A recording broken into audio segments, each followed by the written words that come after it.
Mga kaibigan, isang magandang umaga sa lahat. It is our privilege na tayo pa'y binuhay ng Diyos.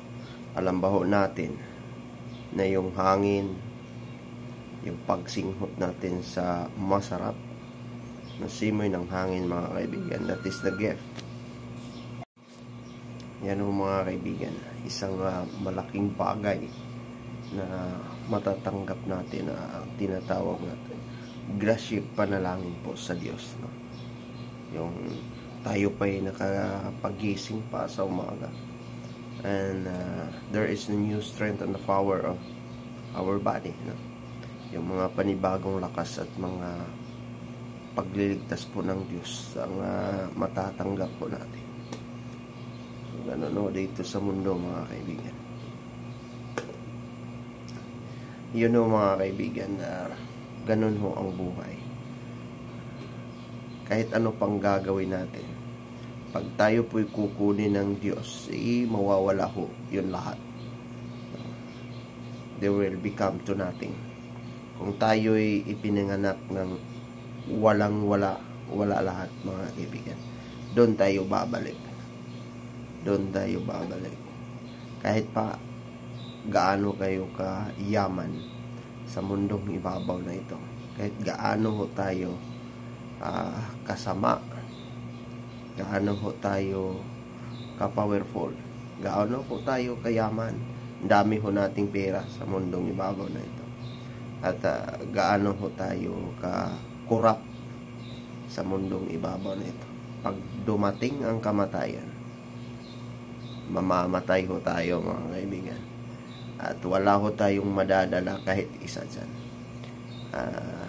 That's why in my life, the biggest contributions in my life is to serve the people, na wala ho tayong pinapaboran, no, mga kaibigan. Kaya kayo dyan, nagagalit kayo agad tuloy sa akin. So with all due respect, that is your opinion, and it is my principle and doctrine of the law, yung sinusunod ko dito.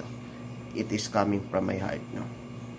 Hindi po ako nagsiservisyo sa bayan na ito, na ako po'y utos-utusan ng sinumang mga makapangyarihan na mga tao na mula po dyan sa labas at nandito po sa loob.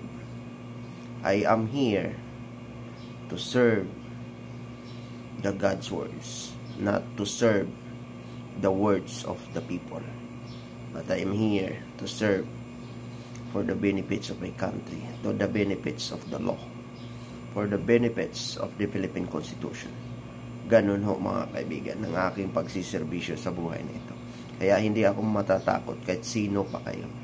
Kung kaya ko kayong bundulin ko kayo mga kaibigan, ganun ho ang prinsipyo ko. Even you can remove or you can detach me in my service, and then I do not care about that.